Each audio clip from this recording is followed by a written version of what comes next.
valuing TOPPS at $1.3 billion. America, baby. So why is TOPPS going public? If they can start making TOPPS chrome again, wow. Can you imagine the interest in basketball cards?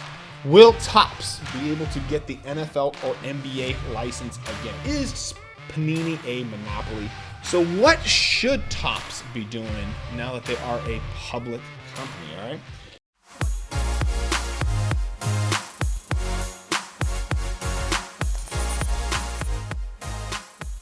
Hey everybody, welcome back to another episode of the Powers Sports Memorabilia Show. I am your host, Matt Powers. Thank you again for joining me. Please visit the website, powersportsmemorabilia.com. Also, give me a follow over there on Instagram, at Powers Autographs. On April 6, 2021, TOPPS decided to go public again, this time merging with a SPAC, which is a special purpose acquisition company under MUDS, M-U-D-S, which stands for Mudrick Capital Acquisition Corporation, valuing TOPPS at $1.3 billion. America, baby. That's great, man. For a trading card company to be worth that much, that is awesome. SPACs are basically used to streamline the process and make it easier and quicker to go public. Now, TOPPS has been publicly traded before. They were taken private in 2007 by an investment firm ran by former Disney CEO Michael Eisner in a deal worth $385 million. Eisner's going to remain on as the chairman at TOPPS once the SPAC merger is completed. Full disclosure, I was actually able to pick up some shares in MUDS last week. I think they're around $11 a share as of right now, so definitely something to potentially take a look at.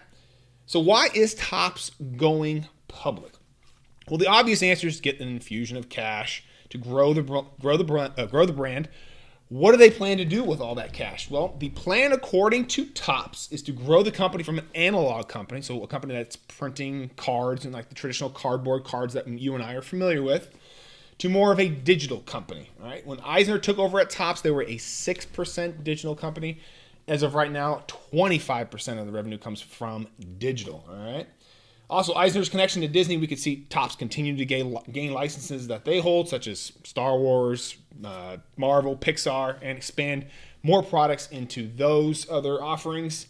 So how does this affect the sports card market and Panini? That's what today's video is going to be all about. And again, these are just my own thoughts. Always do your own research and come to your own conclusion on all this stuff, but mainly for entertainment purposes is what this video is all about. So again, how does this affect the sports card market and Panini? Well, let's talk about the sports card market before we get into the issues with Panini here. Slabstox brought up a couple interesting points here in an article that they recently wrote on the topic. First being TOPPS now being a publicly traded company. Now they've got shareholders to report to. Are they going to let profit override what's good for the hobby? I.e., overproducing cards to continue to have increased profits. I don't really see that as being too much of an issue. I mean, let's be honest, cards are already overproduced anyway. Is TOPPS going to continue to probably maybe produce more cards to increase revenue? Potentially, but again, they've already been overproduced them, and TOPPS has already been a company that their main goal is to make money already. So I don't really see that being as an overly concerned issue. They were a $500 million revenue company last year, so they've already been producing a ton of cards. Again, the goal of any business is to make money. But however, this deal, I think, is going to have a huge positive influence on the sports card hobby, and here's why. In regards to TOPPS, they found this new cash, and you're going to be able to expand their offerings into other options such as entertainment collectibles, which we've already talked about. Currently, right now, TOPPS is the only licensee holder to produce baseball cards. Yes, Panini does have a Major League Baseball player's license, which allows them to produce cards with the player's name on there, but they cannot use any of the MLB logos. And now, what I think is the most important thing on people's minds, or what collectors are probably thinking about, is TOPPS going to be able to get back into making basketball and also football sports cards? We all know everyone loves TOPPS Chrome, especially the basketball cards. I mean, they made some of the most iconic basketball cards of all time. Kobe Bryant's rookie year, LeBron James's rookie year, Dwayne Wade. Panini can't say any of that. I mean, those cards have been, fetching high dollar lately. And everybody, it seems to me, loves the Topps Chrome brand and their design. Topps also owns the Bowman brand, which made popular football cards for rookies such as Tom Brady and then also Aaron Rodgers. Although not the best card designs, not as cool as the basketball Topps Chrome stuff. After the 2015 football season, Panini was awarded the exclusive license by the NFL for producing football cards. 2016 was the first year that Topps did not produce football cards since 1955. So if Topps is able to get the license to produce basketball and football cards again, and I say that is a big if, it would be a huge win for collectors to have some sort of different option, assuming Panini would continue to still make those cards, some sort of different option to be able to collect. Again, if they can start making Topps Chrome again, wow. Can you imagine the interest in basketball cards? Not to say there's not a ton of interest with Prism. That's a great brand as well. But Topps Chrome, again, just iconic in the basketball collecting market. Now, the soccer card market is where I think Topps can really start to separate themselves, right? Currently, they have licensing for the UEFA Champions League and also the Bundesliga League. Panini has the license right now for the World Cup cards, and I think Topps can definitely push into this area a little more. They've made some iconic cards already with Erling Haaland's rookie card, Kylian Mbappe. So they're starting to get a little synonymous with soccer cards, and with the first World Cup coming up in 2022 since the soccer card market craze, I guess you could say, there's going to be a ton of interest into soccer cards right now. Imagine if a superstar won a World Cup. Imagine what would be going on with their cards. I mean, just skyrocketing prices. And also, the World Cup is coming to the United States, Mexico, and Canada in 2026. And of course, the United States is the market for sports cards. So I can see Topps definitely having a big push into the soccer card market. And they're definitely already invested in it as well, but getting other licenses if possible to make a big push for these upcoming 2 World Cups.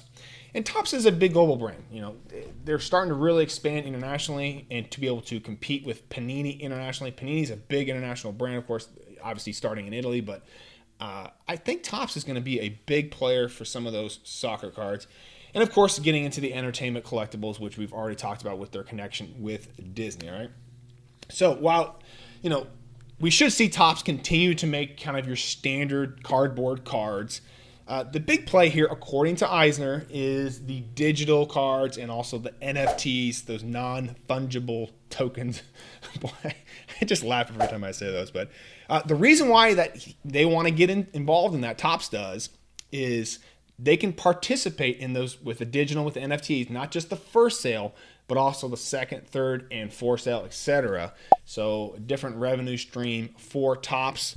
But that's the main reason why, is they get to participate in that area. And also, according to Eisner, they want to get products more available for teenagers. And, of course, teenagers kind of love those digital cards. So, big question.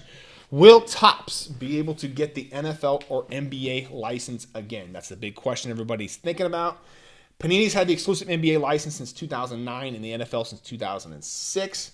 So first off, you hear this a lot in a lot of these sports card forums and Facebook groups. I think people are just frustrated by Panini sometimes, and they start throwing around the term, monopoly. And, is Panini a monopoly? Well, technically, no. All right. So before I talk about this, let's define what a monopoly is according to the Oxford Dictionary. Right? A monopoly is the exclusive possession or control of the supply or of trade in a commodity or service. All right. So they did sign an exclusive contract with the NFL and the NBA to produce their trading cards. All right. But however, that's an agreement between 2 companies. The NFL and the NBA are free to license their logos to anyone that they choose. But just because you have exclusive rights for something that you won and paid for, and I'm assuming in an open bid process there, it doesn't make you a monopoly just because you have the exclusive right for something, right? Now, if the NBA and the NFL are happy with the payments that they're receiving from Panini and they're happy with the product, which I'm assuming both to be true, why would you switch companies to Topps? All right, setting up a whole nother contract with them, or potentially add a second licensee holder when Panini's exclusive deal ends. That just makes things harder when you're dealing with 2 licensee holders as opposed to just one. I would not be doing that if I were in the NBA or NFL shoes. Way easier just to deal with one company, especially if you're happy with the payments you've been receiving and you're happy with the product that's been produced. So unless Topps comes up with a huge offer, and I mean, I think it would have to be a huge offer to get the NBA and the NFL to consider switching. I just don't see it. And Way Eisner is talking about how they really want to become a digital company. Now, granted, you would need a license to be able to produce all that stuff as well. But I just don't see it. I see them focusing on other areas, focusing on the Topps baseball brand, and also onto the other Disney sort of oriented brands like the Garbage Pail Kids. They had tremendous success with the NFTs for those. So how does this Topps deal affect Panini? Well, not so much. I mean, Panini is a huge company in their own right. You know, they're definitely a competitor of Topps, and Topps is a competitor of Panini. But, you know, they're no slouch, right? So, but it does give Panini something to think about. You know, anytime that a competitor of yours is getting an influx of money, you have to think about, you know, are they coming after something that we own? What potentially could they be doing with this cash? Is there something that we should be looking at that they're going to potentially look at? So there's definitely some pause for concern there, but I don't see this affecting Panini's strategy really all that much. So what should Topps be doing now that they are a public company, all right? Well, the sports card market is huge. It's massive. There's plenty of room for multiple companies to grow and compete. So oftentimes, rather than just kind of compete for the same licenses, you know, trying to overpay and get those NBA and NFL licenses, it sometimes makes sense to focus and shift towards other areas that you can maybe dominate, all right? So this is what I would continue to do if I were Topps. I would continue to crush the baseball market. Okay, they're doing a great job there. Topps is synonymous with baseball. Bowman is synonymous with baseball. And I would look to expand even more into the soccer card market for the reasons that I've already given about the World Cup coming up and the fact that the soccer card market is still, I mean, the ceiling is just so high on those. Those guys are such international superstars. And also their connection to Disney. We've already talked about that, about expanding into pretty much everything that Disney can possibly offer them. And the NFT market, while it's well above my God-given brain power, all right, to fully understand those things. All right, it's just not for me. I don't see why anyone would want to own that unless that your main goal is to flip it and to make money. I don't claim to be an expert on those by any stretch of the imagination. However, Topps claims to be an expert on that, and they think that is going to be a huge boom in their business. And I would trust them in that. They have a great management company. Eisner obviously has proven himself throughout Disney throughout his entire career. And they have definitely proven it already with the Garbage Pail Kids and other NFTs. And it shows with their success of going from 6% digital to now 25%. That obviously they see this as kind of the future for them. Yes, they're going to continue to produce your traditional sports cards, but the digital cards and the NFTs is what they believe is the future for Topps. And again, I'm just a huge believer in Topps. They're a great brand, great management company, and definitely something I'm excited to see what they do in 2021. And also what happens in 2022 and going into 2026 with the soccer card market and the licenses in that area. And what pops up in 2025, and with the NBA licensing ending there for Panini, what do they do there? And again, I just don't see Topps being able to pick that up. But hey, things could definitely change from here until then. So, hope you guys like this episode. Again, comment below. Let me know what you guys think about this Topps deal. Is this good for the sports card market? How does this affect Panini? Are you investing in Topps? Again, visit the website, PowerSportsMemorabilia.com. Also give me a follow over there on Instagram @PowersAutographs. And I will see you on the next episode.